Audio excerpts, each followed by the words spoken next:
நந்திவாய் தீர்த்தம் நம்ம திருவண்ணாமலை மலை மேலே தான் இருக்கு.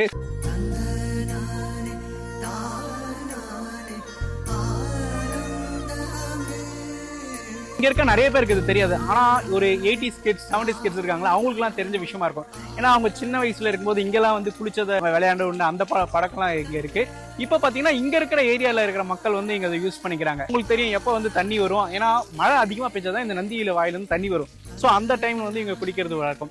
இதுக்கு பின்னாடி ஒரு சின்ன விஷயம் என்னன்னா, இதுக்கு பின்னாடி பாத்தீங்கன்னா ஒரு குளம் இருக்கும். அந்த குளம் ரொம்ப நாதான் அது வடிஞ்சு வர தண்ணியில தான் இங்க நந்தி வாயிலிருந்து தண்ணி வரும். இது அந்த அளவுக்கு சூப்பரா டிசைன் பண்ணிருப்பாங்க. இது பாத்தீங்கன்னா இங்க இருந்தே ஒரு வழிபாதை இருக்கு. குளம் பாத்தீங்கன்னா ஒரு 300-400 மீட்டர் இருக்கும். அதுல இருந்தே வழிபாதை இருக்கும். அது வந்து இங்க நந்தி மேல பாத்தீங்கன்னா அந்த ஒரு பாத்வேமே இருக்கும், தண்ணி வர மாதிரி அதை டிசைன் பண்ணியிருப்பாங்க. அந்த தண்ணி வழியா தான் இந்த வாயில வந்து தண்ணி வருது. ஸோ இந்த அளவுக்கு அப்பயே பார்த்தீங்கன்னா மலை மேலே இருந்து எப்படியாலும் தண்ணி கொட்டும் அப்படின்னு சூப்பராக டிசைன் பண்ணியிருக்காங்க. அந்த டைம்ல இது பெரிய பயங்கரமான ஒரு ஃபேண்டசி. இப்போ கூட நிறைய பேர் தெரிஞ்சவங்க வந்து குளிச்சுட்டு